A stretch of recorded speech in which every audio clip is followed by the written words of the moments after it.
2 жилийн өмнө хүчгсэн болдоо дүрээрээ байсан гэрлээгийн хамаг биеийн царцах шиг болжээ. Гэрлээгийн гадаадд суралцах хугацаанд дуусч Германаас нисэн эртэл түүний хайртай залуу эрдэнэт тосч авчээ. Энэ үед түүнтэй хамт нэгэн монгол залуу бууж ирсэн.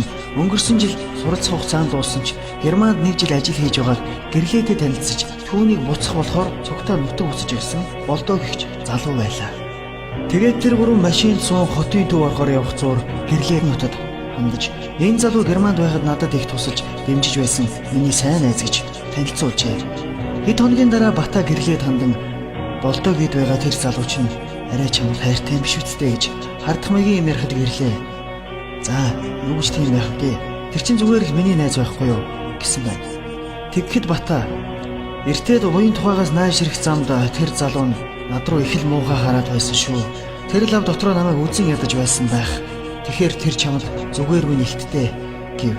Тэр хоёрын яриа ингэсийгээд өндөрлөв. Гэвч 7 хоногийн дараа болдоо гэрлээр үцтэж би чамд хайртай гэдгийг чи мэдж байсан шүү дээ. Тэгээд яагаад Монголд найз залуутай гэж хэлээгүй юм бэ? Би Германаас ирсэн учраас худлаа хэлсэн. Яг үнэндээ гэвэл би чамайг л дагж ирсэн. Чи намайг Батаг хараад ямар байдалд орсныг мэдээгүй байх. Надад Монголд хийх ажил байхгүй. Хоёулаа Германд очиж сайхан амьдрээ. Би чамд хайртай. Би чамгүйгээр амьд явж чадахгүй гэх мэт юм ярив. Тэгмэгц гэрлээ түүнийг огтоолгүй утсаанд тасалж байгаа. Гэвч болдоо ахин нэрж чи надтай амьдрахгүй би амиа хорлохоос буцахгүй шүү гэсэн байна. Гэрлээ мөн эрс ницаагаад утсаанд таслав. Гэтэл нэг өдөр гэрлээ нэгэн захиа иржээ. Задлж үзвэл чамайгийн захиаг авах үед би аль хэдийнэ хүчгсэн байх болно. Тэглээгээд би чамайг орхихгүй. Заавал эргэж ирнэ. Тэгээд Бата та хоёрын сайхан амьдрахыг чинь ёстой харнаа. Болдоогоос ч гэсэн байлаа. Хэд хоногийн дараа болдоогийн цогцыг нэг орхигдсон байшингаас өөрийгөө боогоод алчсан байдалтай олсон сонссон гэж. Энэ явдлаас 2 жил өнгөрөхөд Бата гэрлээ хоёр хүүхэдтэй болж болдоо гэдэг хүний нэр ор тас мартаад байв. Тэр хоёрын хүүч хэлд орж хөөрдөн хөөрхөн боллоо. Гэтэл нэг өдөр гэрлээ гал тогооныхоо өрөөнд хоолоо хийгээд зогсож байтал хүн нөгөө өрөөндөө ганцаараа ярьж гарав. Тэгснээ бүр хот гинэж хэлжээ. Гэрлээ эхэндээ зураг үзээд байна гэж бодсон ч түүнд нэг л эвгүй санагдаад явчихв. Тэгээд сандраад хүүгийнхээ байсан өрөөнд ортол хүн цонхны хажуу зогсож байв. Цонхыг хэн онгойлгосныг бүү мэдээ. Онгорхоод байв. Цонхоо хааж байтал хүн түүнд ямар нэгэн юм өгөв. Түүнийг аваад хартал аль 2 жилийн өмнө ураад шатаачсан болдоогийн нөгөө захиа дүрээрээ байж байв. Гэтэл хүн энийг ээжтэй битгий өгөөрөөгээд болдааг надад өгсөй гэж хэлэхэд нь гэрлээгийн дотор пал хийгээд яах ч учраа олохоо болж айдас турв. Гэтэл хаалганы хонх дуурч Бата ажилласаа ирлээ. Хоолоо идэж байх зураа гэрлээ саяхан болсон зүйлийн талаар ярьлаа. Түүний яриаг Бата нэлээд сонсож байснаа. За, тийм юм гэж юу байх вэ? Цонх салхин гочхол үсттэй. Бас хүүхэд өдийн насан дээр элдв дими юм чалчхад одоо юу гэх вэ? Гэд нэг хойшосоргүй. Тэр шин гэрлээгийн ойр юр хөрсөн байв.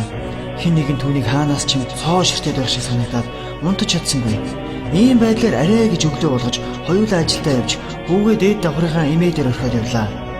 Гэрлээд үргэлж нэг юм дагаад байх шиг санагдаад зөрж өнгөрсөн хүн бүрийн нүд яг л болдоогийн нүд шиг харагдаад байв. Арай гэж ажлын цаг дуусч хүүгээ авахаар должин орлоо. Гэтэл должин бай. Танай хүүч нь өнөөдөр ч ганцаараа яриад энийгэд байлаа. Хинтээ яриад байгаа юм бол доо гэхээр болдоох гэх юм. Болдоо гэж юм бэ гэв. Тэднийгээс хүүгээ аваад гарч байхдаа гэрлээд үнэхээр аимшигтай санагдаж байлаа. Гэрлээ хүүтэйгээ гэртээ ортол Бата хоолоо хийчихсэн хүлээж байв. Тэгээд гуруула хоолоо идчихээд унтцгаалаа. Тэгтэл шүн дундаа гаднах хаалганыхын төгжээ торхийг чимээ гарав. Гэрлээ өндөгөө тартал анзаарагдах юм байсангүй. Бата юу ч мэдсэн шинжгүй хөрхрөн унтаж байв. Гэтэл хүн уйлах чимээ нөгөө өрөөнөөс сонсогдлоо. Гэрлээ босч симэрхэн явсаар хүүгийнхээ унтаж байсан өрөөний хаалгыг гаднаас нь чагнуул яа гарахгүй нэгэн эрэгтэй хүн хүүтийн нэр байв. Гэрлээ зориг гаргаж хаалгыг нь онгойлгоход хүүгийнх нь орны хажууд нэг хүн зогсож байснаа түүнийг хараад зогдсов. Сайн харвал 2 жилийн өмнө өчгсөн болдоо дүрээрээ байсан гэрлээгийн хамаг биеийн царцах шиг болжээ. Гэтэл нөгөө хүн түүн рүү дөхөж ирээд нэг л эвгүй хахирган дуугаар би чамайг их сансан шүү гэж хэллээ. Энэ үед гадаа аянга цахилгаантай бор орж байсан бөгөөд цахилгаан цахилах гэлбаанаар тэр хүний нүүр хэсэг нь гэрэлтлээ. Гэрлээ байдаг чадлаараа хашгиртал болдоо салхи шиг цонхоор гараад явчих.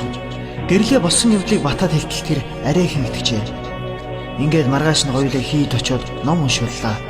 Тэр шөнө янз бүрийн юм боссонгүй хоёулаа хүүгээ аваад гурвуулаа онтов. Номын хүч нөлөөснийхөө бүүмэд 7 хоног амар тайван байв. Гэтэл гэрлэг нэг өдөр ажилласаа тараад Должингойнх руу орох гээд хүүгээ авах гэж явж байтал Должингой их сандарсан байдалтай. Танай хүүчнд байж байснаа гинэд гараад хүчсэн. Би гүйцэхгүй болохоор барьж чадсангүй. Хойноос нь хардл гэрлүүгээ орж шугуулсан. Танайх руу яваад орсон чинь хаалгач чинь түгжээтэй байна лээ дээ. Тэг. Гэрлээ батаг ажилласан дуудаж хаалгаа онгойлох гэтэл гацчихаад онгойхгүй байлаа.